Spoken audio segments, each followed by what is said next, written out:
Pai, sejam todos, em nome de Jesus Cristo, sejam todos bem-vindos e bem-vindas em nome do Senhor e Salvador Jesus Cristo. Pela graça de Deus que estamos aqui mais uma vez para juntos ser alimentados pela santa e poderosa palavra de Deus. Estaremos hoje falando de um assunto muito importante que é o Santuário Celeste. E vamos à leitura da palavra de Cristo. Está com base em Apocalipse 11, versículo 19, que nos diz assim: Então foi aberto o santuário de Deus nos céus, e ali foi vista a arca da sua aliança. Louvado seja o nome do Senhor. Então aqui o apóstolo João, e profeta ao mesmo tempo, teve a oportunidade de ver ali no momento da visão.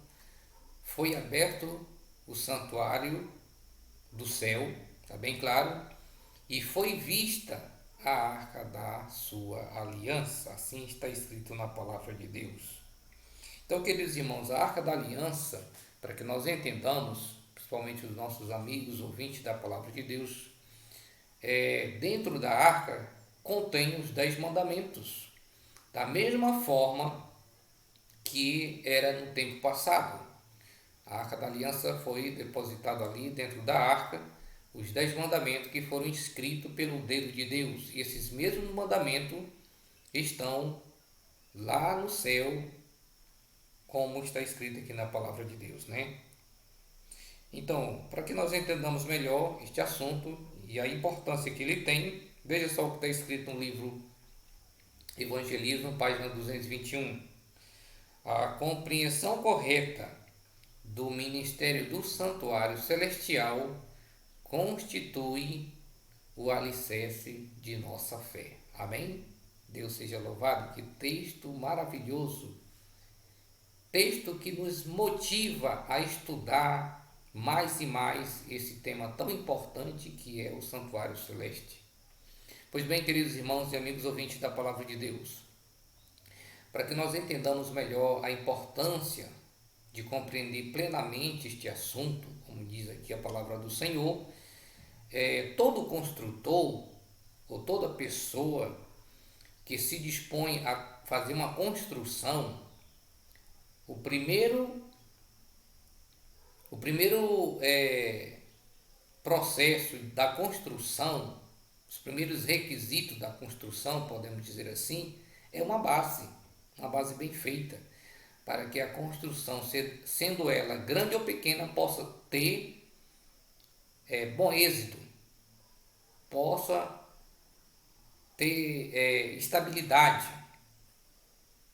Enfim, é necessário um bom alicerce. A vida de todos nós que vivemos, principalmente nesses últimos dias, precisamos compreender a obra do nosso sumo sacerdote, do nosso Senhor Jesus Cristo, que está nos céus. Não como muitos imaginam, Cristo está em plena atividade, sempre esteve, e agora está a finalizar sua obra ministerial, está no lugar santíssimo, exercendo a sua função de sumo sacerdote, advogado e juiz. E por isso devemos compreender a importância desta obra que ele está a realizar por nós, em prol dos seres humanos. Para que nós entendamos melhor, Cristo espera cada uma pessoa possa compreender que tem um problema que somente ele, como advogado, como sumo sacerdote, pode resolver o problema de cada pessoa. É por isso que ele está ainda esperando pacientemente que todos possam se converter a ele. Esta é a palavra mais correta que existe. O apóstolo Pedro falando dessa importância, ele diz que todos, no capítulo 3, 19 de Atos dos Apóstolos, ele fala essas palavras, Convertei-vos para serem cancelados os vossos pecados. Então, a maneira pela qual deve ser sanado o problema da pessoa é se arrependendo, se convertendo a Jesus Cristo. Muito bem, continuando a leitura da palavra de Deus, diz assim: ora, o essencial das coisas que temos dito é que possuímos tal sumo sacerdote que se assentou à destra do trono da majestade nos céus, como ministro do santuário e do verdadeiro tabernáculo que o Senhor erigiu, não o homem. Amém? Louvado seja Deus. Então, o essencial das coisas que temos dito é que possuímos tal sumo sacerdote que se assentou à destra da majestade nos céus, como ministro do verdadeiro tabernáculo que o Senhor construiu, não o homem. Então, no tempo passado, no tempo precisamente do profeta Moisés, quando todo o povo de Deus estava reunido em volta do Monte Sinai, ali foi ordenado pelo Senhor que fosse construído um santuário para que o Senhor pudesse habitar no meio do seu povo. E Moisés teve a oportunidade de contemplar pela primeira vez o verdadeiro tabernáculo e construir uma cópia daquele tabernáculo conforme nós lemos. Mas hoje Cristo está exercendo a sua função de sacerdote, de sumo sacerdote, no verdadeiro santuário, como diz aqui a palavra de Deus.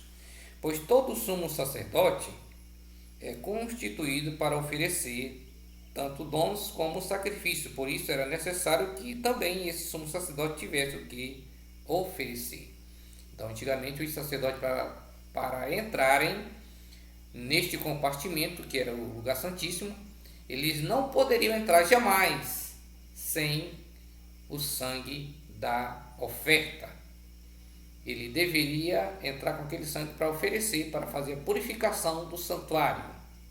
Então, semelhantemente, como diz aqui a palavra de Deus, o nosso grande sacerdote Jesus Cristo, ele também entrou com o seu próprio sangue e já fez, como todos sabem, o grande sacrifício pelos seres humanos, pela humanidade. Agora ele está a exercer a parte final deste ministério, que é a purificação do santuário, né? Então, quão importante é que todos possam compreender, possam buscar auxílio que só Ele pode proporcionar a todos, dando a salvação, dando a vida eterna gratuitamente, conforme está escrito na palavra de Deus. Então, queridos, vamos ver como foi feito o acordo da aliança, né, entre Deus e o povo. No Êxodo, capítulo 19, versos 6 a 8, precisamente, né, diz assim: vocês serão para mim um reino de sacerdotes e uma nação santa. Essas são as palavras que você dirá aos israelitas. Moisés voltou, convocou as autoridades do povo e lhe expôs tudo o que o Senhor havia lhe mandado falar. Veja só a resposta do povo. Todo o povo respondeu unânime: faremos tudo o que o Senhor ordenou. E Moisés levou ao Senhor a resposta do povo. Então, naquele momento, o povo fez aliança com Deus por meio deste acordo. Tá? Por isso é que o profeta João, o apóstolo João, contemplou a arca sagrada, a arca da aliança, no santuário celestial, e lá está os 10 mandamentos, que é conhecido como a arca da aliança, porque foi feita uma aliança entre Deus e o povo e vice-versa, né? Muito bem, queridos, vou avançando mais na leitura. Depois disto, eu continuava olhando nas visões da noite, e eis que um quarto animal terrível e espantoso, e sobremodo forte, o qual tinha grandes dentes de ferro, e ele devorava e fazia em pedaços, e pisava aos pés o que sobejava. Era diferente de todos os animais que apareceram antes dele, e tinha 10 chifres. Veja só que figura, né? Que oportunidade teve aqui o profeta Daniel, nas suas visões da noite, como diz aqui a palavra de Deus. Contemplou 4 animais surgindo da terra. Como todos sabem, animais em profecia simboliza reino. Entretanto, o que chamou mais atenção é que o último animal era terrível, espantoso, era opressivo, e ele tinha dentes de ferro, ele comia e o que sobrava ele pisava, né? Ou seja, era um governo tirano, opressivo, e esse governo ele não era somente político, mas também era religioso. Nós vamos entender mais na frente que se trata de um governo eclesiástico, o qual está na profecia da palavra de Deus.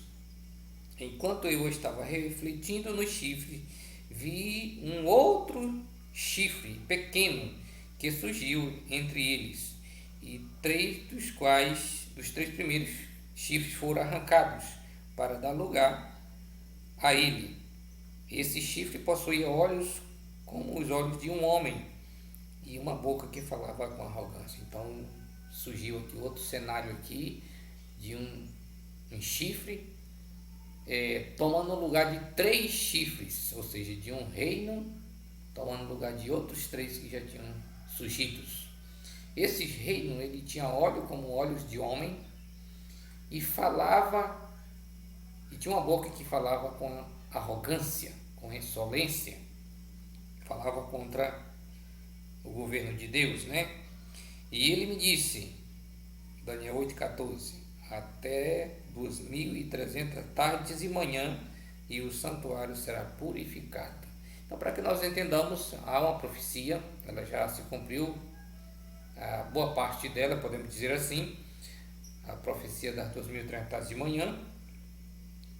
E Daniel viu todo esse cenário surgindo, esse movimento surgindo desse governo tirano, opressivo, o qual já se cumpriu em 538, precisamente, a 1998. Cumpriu-se a principal parte dessa profecia, quando o povo de Deus foi massacrado pelo governo, que se dizia ser um governo que foi instituído por Deus. Ele era um governo duplo, um governo civil e religioso. Entretanto, a profecia se cumpriu com toda a clareza, com todos os requisitos que estavam ali determinados. Mas depois se assentará o tribunal para lhe tirar o domínio, para destruir o governo até o fim. Então, aqui no final do texto bíblico, Daniel teve a oportunidade de contemplar que no final ele seria destruído, esse governo opressivo. E assim, queridos irmãos, vemos que a profecia, cada dia que se passa, ela vem se concretizando, vem se cumprindo. Os momentos finais estão chegando, a porta da graça brevemente vai se fechar, e só resta as pessoas aceitarem a Cristo Jesus como o Senhor e Salvador de sua vida, pois é isso que Ele está esperando, que todos possam compreender o grande sacrifício que Ele fez na cruz do Calvário por todos, para que quando Ele vier, as pessoas não venham ser surpreendidas, como está escrito. Que Deus nos abençoe, que nos guarde e que nos dê força para cumprir a sua palavra, em nome de Jesus.